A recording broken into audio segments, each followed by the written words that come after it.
feel like you need something too. I'm getting you the headband. You're wearing the headband. I don't want to wear the headband, Micah. I just did my hair. I'm not putting no, please. I'm putting the headband. No, I'm not. Micah's forcing me to wear the headband. No, Michael, please, I don't want to wear the headband. I'll wear anything. No, wear the headband. Can I? You'd rather wear this than the headband. It's this or the headband. No, I'm gonna hold. Can I hold the dreidel? You're not holding the dreidel.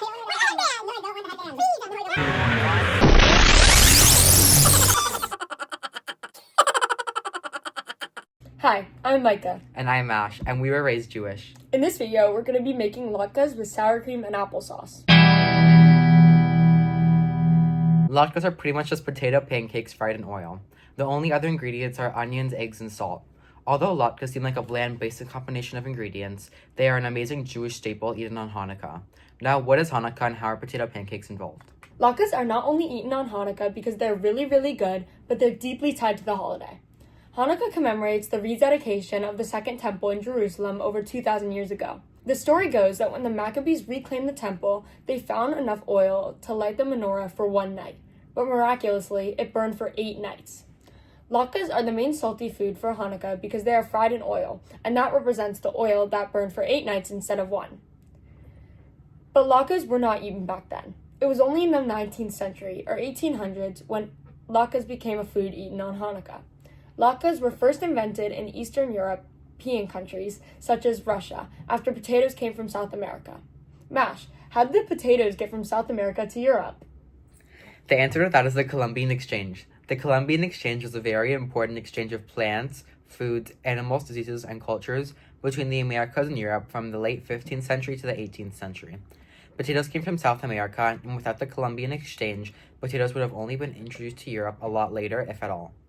That would have completely slowed down or stopped the creation of latkes.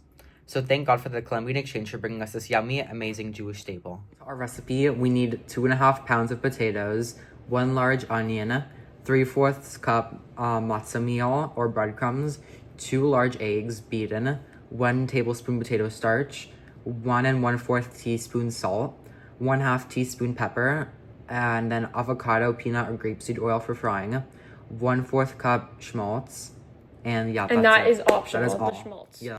So we're going to get started with making them, and as we do that, I'm going to tell you my Jewish heritage and why I make latkes every Hanukkah. So the first step is to peel the potato. To peel your potatoes. So my great-grandfather, Carlos Lindenfeld, was a Hungarian Jew. He was the youngest of 8, so one of his brothers was already a grown adult living in Cuba. When another one of his brothers was meant to join said brother in Cuba, he got cold feet. So at the age of 16, Carlos decided to take the boat ticket to go live in Cuba. So the next step is to cut the potatoes into large chunks. So I'm going to continue the story. So when he arrived in Cuba, his brother told him that he could not house him because he could not afford it and that he was on his own. Carlos said that that would be fine, even though he had no schooling, could not read, and was dirt poor, because he knew he was an extremely good tailor and would someday make a name for himself. He got an okay tailoring job and was doing pretty well for his situation. All our potatoes, and now we are going to process them. Onion, and now we're going to peel it, as you can see here. And then we're going to process these and add it to the potatoes. Now, we're going to cut it into smaller pieces so that it'll fit into the food processor. And so while he did that, I filled the bowl of processed potato with cold water so it doesn't discolor while we do the rest of the steps. If you can see, I'm crying because of the onions. Now we're going to put the onions in the food processor. Now we're going to strain the potatoes. And press them down to get all the water out of it. We were just informed that using the towel doesn't get it all over your hands, so you could put a little cloth over it. So to continue with the story, when Carlos was 27, he went to dinner with his Hungarian Jewish friends in Cuba. There he saw a young Cuban Jewish woman who he knew when she was a little girl.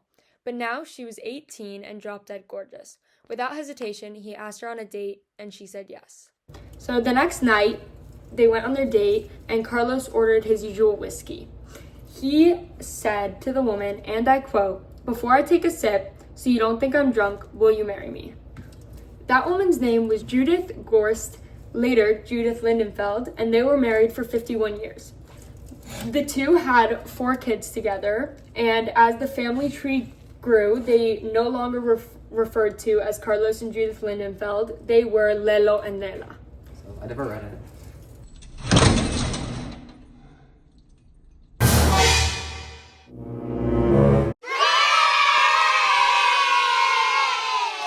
So now you're going to mix the shreds of potato and onion very well together. While Lelo was working in a business, his boss started smuggling goods under the name Carlos Lindenfeld.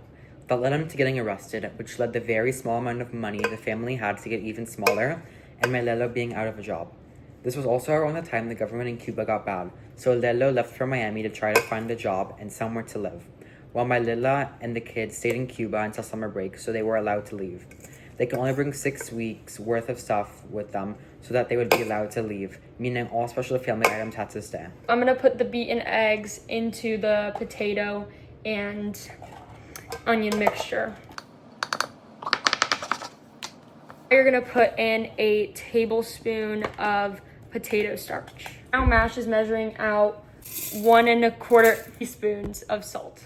And then now it is half a teaspoon of pepper. Josh is going to mix that all together, and I'm gonna continue the story. So they stayed living in a motel in Miami for 6 months until Lelo got a phone call from a friend.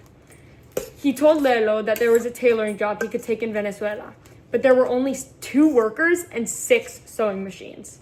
He immediately took the job, and the family went to Venezuela. Those 6 sewing machines ended up becoming Montecristo, the biggest men's suit company in all of Venezuela. Europa dicta la moda e inspira la colección 91 de Montecristo. Corte, telas y detalles que distinguen a Montecristo y lo colocan a la vanguardia en moda masculina. Montecristo, excelente calidad que supera a su precio. Montecristo, distancia y categoría. Taking the avocado oil, and we're putting 1/8 of an inch. And we're doing 2 pans. Now prepping our cooling rack, we're gonna put paper bags on it so that the oil doesn't like soak through to the bottom and get all over the counter. You want to use this, and you want it to get to 365. So what you're gonna do for this part, sorry it's a little loud because we have the fan on, you're gonna take like around 3 tablespoons of your mixture, and you're gonna compress it into like a disc, and then you're gonna drop it in. We have a beautiful display with some grape juice and Hanukkah cups that my mom pulled out, and a beautiful lightning menorah. Because we didn't finish the story, we're gonna do that kind of while we eat the latkes. So, like I said, these like 6 sewing machines had turned into the biggest men's suit company in Venezuela. This made the family extremely wealthy. So much later, Lelo and Lela sold Montecristo and created a commercial real estate company, Tilia, which became a family company where my dad, uncle, and some other relatives work. Because of my Lelo's grit and determination, he set up his children, grandchildren, and great-grandchildren for success. This is not really kind of relevant to the story, but I like to tell people this. So my Lelo's dream was to live to the 2000s, and he died January 1st, 2000 at 80 years old. So that doesn't show you like how determined he was. I don't know what will. So Micah's grandma, Vivian Lindenfeld, had Micah's dad, Gary, in Venezuela. She was a single mom, and then she moved to New York when Gary was 4 to marry a man that a friend set her up with, had never met, did not speak the same language as, and had only communicated with a couple of times by mail. That man's name was Jeffrey Ressler. And he was the best dad and grandfather a person could ask for. My dad then married my mom, who grew up Lutheran and officially converted to Judaism right before marrying my dad. So that is why there's no Jewish heritage story from her side. When my parents had me and my sisters, Vivian and Jeffrey Ressler were no longer Vivian and Jeffrey Ressler. They were Nona and Pappy. Now, this is not my Nona's recipe, but my love for latkes did come from my Nona making them whenever she is in town for Hanukkah. So that is the long story of my Jewish heritage and kind of just heritage in general, but also the amazing life of my lelo and why I make latkes every Hanukkah. That was so good. Yeah, They're actually really good. I've never had latkes this good. they're really good. Say bye in Hebrew. Lehicho Lehicho and and adios. adios.